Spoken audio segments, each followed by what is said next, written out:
하나님 말씀 야고보서 2장 14절로 우리 17절 말씀 야고보서 2장 14절로 17절 말씀 우리 한 절씩 교독하고 마지막 절 합독하도록 하겠습니다. 야고보서 2장 14절로 17절 말씀 우리 한 절씩 교독합니다. 내 형제들아, 만일 사람이 믿음이 있노라 하고 행함이 없으면 무슨 유익이 있으리요? 그 믿음이 능히 자기를 구원하겠느냐?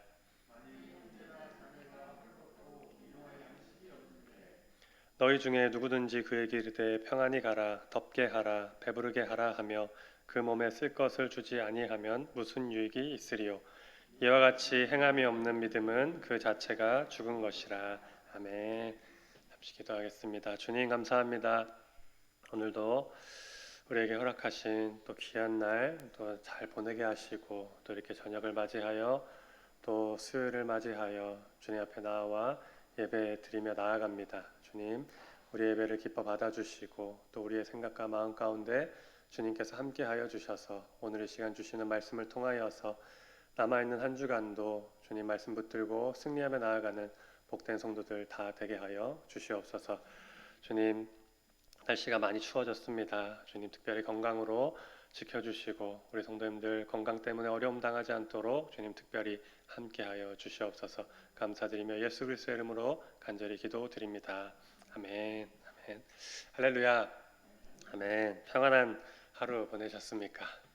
아멘. 남아있는 한 주간도 또 주님이 함께하심으로 또 주님과 동행함으로 평안한 한 주 될 줄로 믿습니다. 14절을 보면은 사람이 믿음이 있노라 하고 행함이 없으면 무슨 유익이 있으리요? 라고 말씀하고 있습니다. 여기서 주목해 볼 것은 무슨 유익이 있으리요? 라는 말입니다. 이것이 무슨 의미겠습니까? 행함이 없으면 그 믿음이 아무 쓸모가 없다라는 말씀입니다. 여러분, 우리에게 믿음이 있다면, 나에게 믿음이 있다면 그에 합당한 행위가 나타나야 합니다. 오늘 말씀이 분명히 증거하고 있죠. 믿음이 없으면 아무 쓸모가 없다. 믿음이 없는 행함은 쓸모가 없다라고 말씀하고 있는데 우리에게 믿음이 있다면 그에 합당한 행위가 있어야 합니다. 하지만 어떠한 믿음의 행위도 나타나지 않는다면 정말로 그 믿음이 진실한 믿음인지 우리가 다시 한번 확인해 보아야 할 것입니다. 그렇다면 우리의 모습을 한번 돌아보았으면 좋겠습니다. 오늘 하루 한번 돌아보았으면 좋겠습니다. 믿음에 합당한 행위가 있었는지, 믿음으로 세상 가운데 나아가고 있었는지, 바라기는 우리 안에 주님이 주신 믿음이 있다면 그 믿음이 힘차게 작동하기를 소망합니다. 그래서 우리 안에 있는 그 믿음이 힘차게 작동함으로 하나님이 기뻐하시는 행위들이 많이 나타나는 우리 복된 성도님들 되기를 축복합니다. 그리할 때 주님께서 우리 믿음의 그 믿음 어린 행위를 보시고 우리의 믿음 어린 행위를 보시고 우리의 행위를 보시는 것이 아니라 우리 행위 안에 있는 그 믿음 어린 행위를 보시고 아브라함처럼 그 믿음이 참됨을 우리가 또한 인정받게 될 줄로 믿습니다. 계속해서 14절 하반절 말씀을 보면은 야고보가 행위와 믿음을 구원과 연결시키는 것을 보게 됩니다. 이 행위와 믿음을 구원과 연결시키게 됩니다. 즉 행함이 없는 믿음은 구원에 이르지 못한다는 것입니다. 그러나 이 말씀에 오해가 없어야 합니다. 야고보는 행위 구원을 말하고 있는 것이 아닙니다. 믿음의 기반 위에서 일어나는 믿음의 모든 행위를 이야기하는 것입니다. 믿음의 기반 위에서 일어나는 믿음의 행위를 통해 구원을 이루게 된다라고 이야기하고 있는 것입니다. 다시 말하면 믿음으로 행할 때 그 행함이 결국 우리를 구원으로 인도한다라는 것입니다. 그러므로 믿음이 있노라 하면서 행함이 없다면 그 믿음은 헛것이 됨과 동시에 구원에도 이르지 못하게 된다라는 것입니다. 이것을 우리가 마음에 새겨야 할 것입니다. 그렇습니다. 본문 25절에 보면은 라합의 모습이 등장합니다. 본문 25절에 언급된 라합의 모습을 보면은 이 행함과 구원이, 믿음과 행함 그리고 구원이 어떻게 연결되는지 그것을 잘 알 수 있습니다. 라합이 여리고와 함께 멸망하지 않고 구원을 받을 수 있었던 이유, 다름 아닌 하나님을 믿는 믿음에서 나온 행동 때문이었습니다. 이스라엘이 여리고로 온다는 소식을 듣고 라합은 자신들이 망하게 될 것을 알게 되었습니다. 이스라엘의 하나님 여호와는 전능하신 하나님이시라서 아무리 저항한다 해도 아무리 대적한다 해도 그 앞에서 무력하게 될 것을 이 라합은 알고 있었습니다. 그래서 라합은 행동했던 것이고 또 그 행동으로 말미암아 결국 구원을 얻게 됩니다. 만약 라합이 말로만 아이고 어떻게 하나 어떻게 숨어야 되나 어떻게 하나 말로만 했다면 또 행동하지 않았다면 아마도 여리고와 함께 멸망했을 것입니다. 믿음에 따른 행동이 라합에게 있지 않았다면 라합은 성경에 기록되지 않았을 거예요.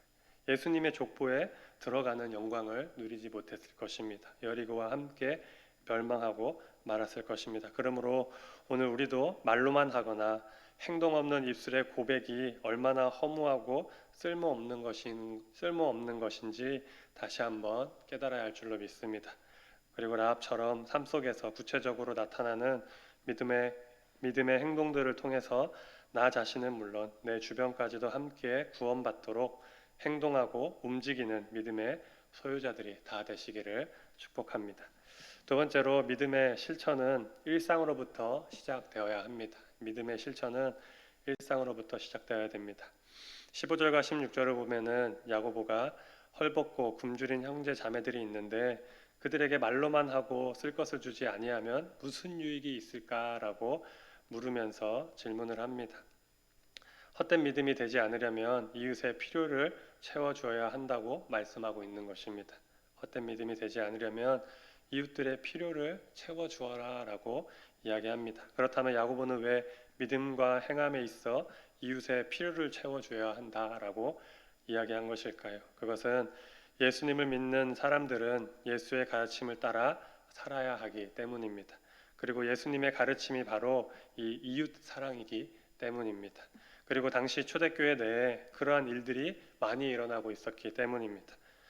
궁핍하고 가난한 사람들, 힘들어하는 이웃들이 그 초대교회 내에 많이 있었음에도 불구하고 아무도 실제적인 도움을 주지 않고 말씀해 보니까 평안하라, 더웁게 하라, 배부르게 하라 하며 말과 행위가 따로 분리되어진 모습들이 그 당시 교회 가운데 팽배했다는 것입니다. 그래서 야고보는 그것을 꾸짖으면서 말로만 하지 말고 행동으로 그리스도의 가르침을 따라 믿음을 따라 실제적인 행위를 나타내라라고 권면하고 있는 것입니다. 그러므로 야고보는 이 말씀을 통해서 육신의 기본적인 필요를 채워주는 것처럼 삶에 가깝고 일상적인 것으로부터 실천을 시작해야 한다라는 것을 우리에게 전하고 있는 것입니다. 이웃들을 돌아보아라 라는 말씀 가운데 삶에 가깝고 일상적인 것들부터 실천해야 한다는 것을 또 그러한 것들을 시작해야 한다라는 것을 우리에게 전하고 있는 것입니다. 그런데 이러한 본문의 말씀은 야고보서만 나와 있는 것이 아닙니다. 성경 전체의 가르침이기도 합니다.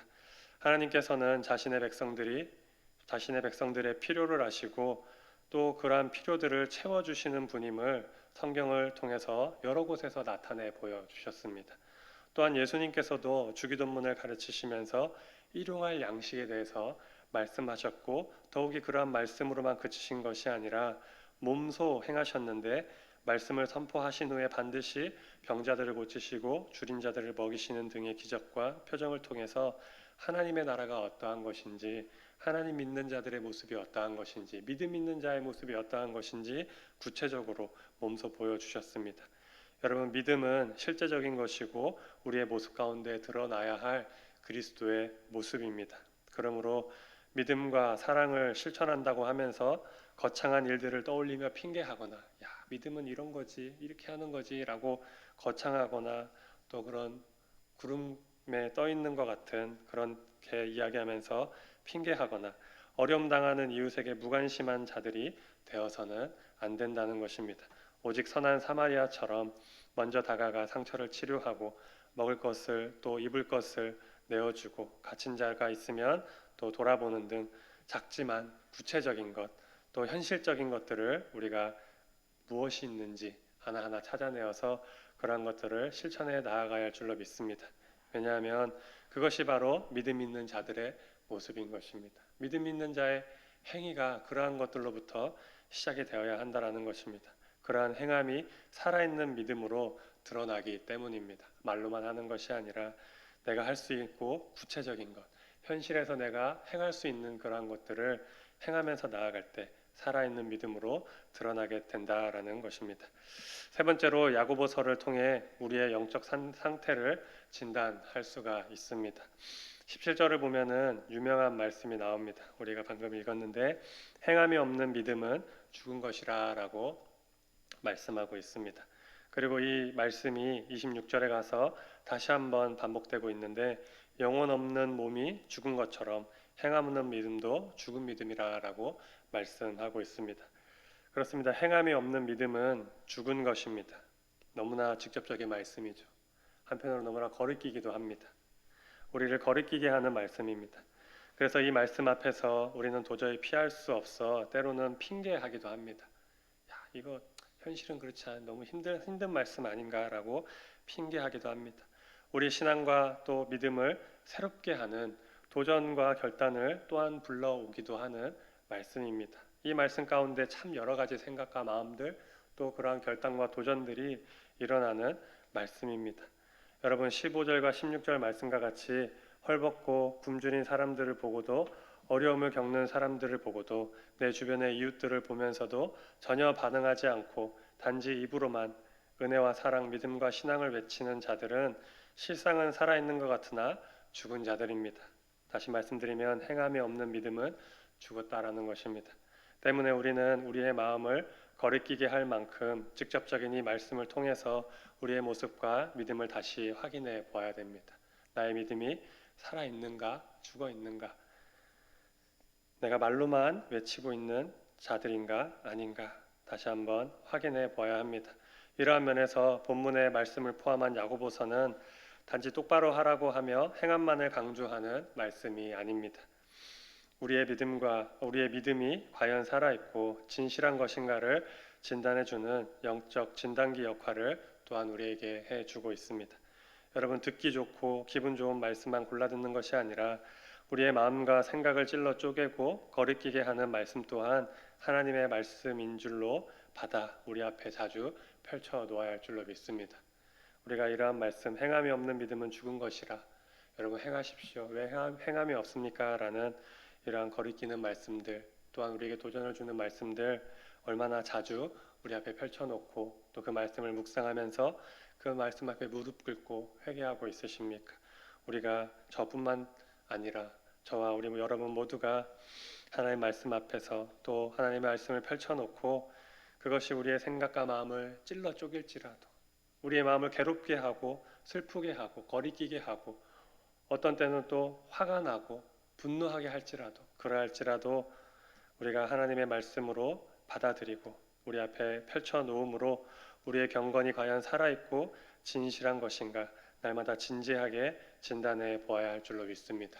그리할 때 살아있는 믿음으로 또 살아있는 행함으로 우리가 나아가게 될 줄로 믿습니다. 말씀을 맺겠습니다. 오늘 말씀과 같이 행함이 없는 믿음은 죽은 믿음입니다.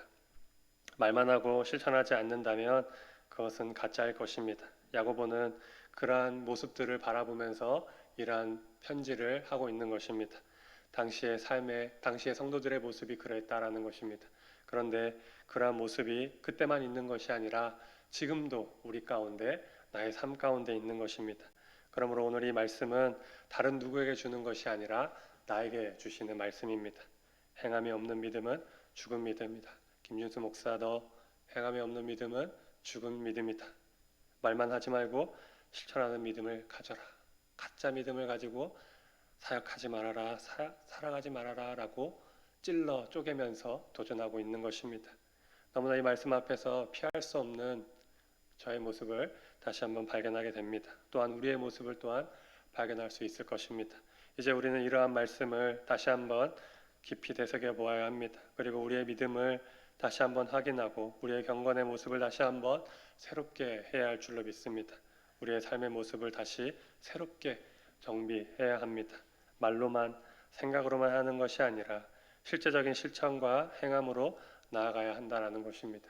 그렇다고 이러한 말씀을 들음으로 뭔가 엄청난 변화, 드라마틱한 뭔가 어떤 액션이 나에게 있어야 할 거라고 우리가 착각할 수 있는데 주님이 우리에게 주신 마음 또 우리에게 주신 그런 거리낌이 있다면 내가 할 수 있는 것이 무엇인지 나의 삶 가운데 내가 행하고 내가 결단하고 내가 실천할 수 있는 것이 무엇인지 작은 것부터 하나하나 돌아보면서 실천해 나아가시기를 권면드립니다. 그리할 때 우리의 믿음이 다시 한번 살아나고 또 우리의 믿음을 통하여서 또 하나님이 기뻐하시는 행함들이 많이 나타나게 될 줄로 믿습니다. 사랑하는 성도님 여러분, 우리 안에 있는 믿음이 믿음답게 작동하기 시작할 줄로 믿습니다. 우리의 삶은 이전과 다른 모습으로 변화되어서 하나님의 말씀대로 뜻대로 살아가는 우리 성도님들 되기를 축복합니다. 아멘. 같이 기도하도록 하겠습니다.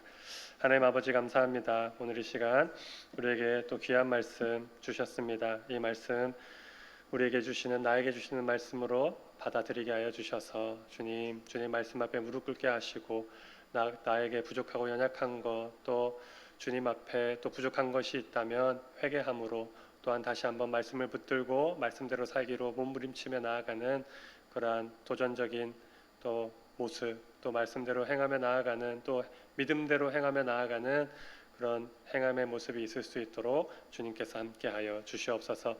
그리하여서 이전과 다른 모습으로 조그만 것 하나라도 변화된 모습으로 우리의 삶 가운데 나타날 수 있도록 주님 우리의 삶과 우리의 생각이 바뀌어지고 변화될 수 있도록 우리를 인도하여 주시옵소서.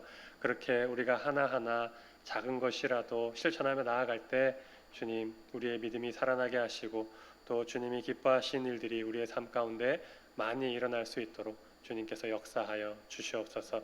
주님 날씨가 많이 춥습니다. 또 코로나로 인하여서 어려운 가운데 있습니다.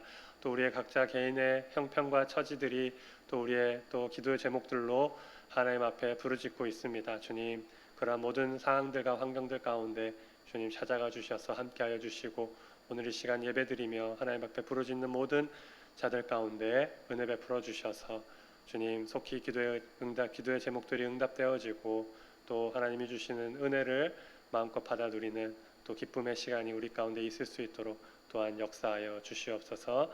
감사드리며 예수 그리스도의 이름으로 간절히 기도드립니다. 아멘.